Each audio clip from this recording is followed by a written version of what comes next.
I was 24 when my appendix burst on a cold November night. My parents, seizing the moment while I was hospitalized, sold everything I owned, told everyone I'd died from an overdose, and cut me off completely. 3 years later, my brother called me in tears, overwhelmed because the consequences of their actions had finally caught up with them.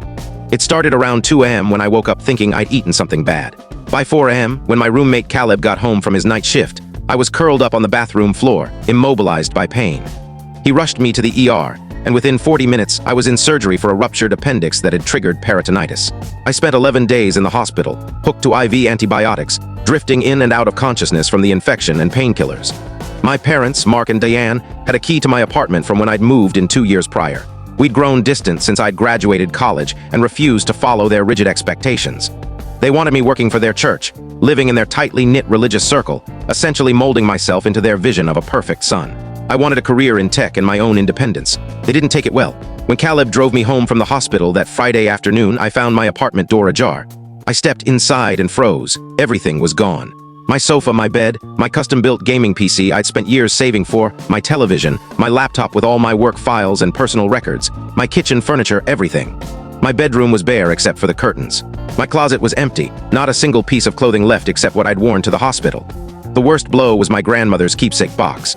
My mom's mother, who passed when I was 19, had left me her engagement ring, antique bracelets, and a collection of family photos from the 1940s. That box which had sat on my dresser was gone. I called my dad. He picked up on the second ring. When I asked what happened to my apartment, he chuckled, not nervously, but as if it was genuinely funny, and said they needed money fast and assumed I didn't need the stuff anyway.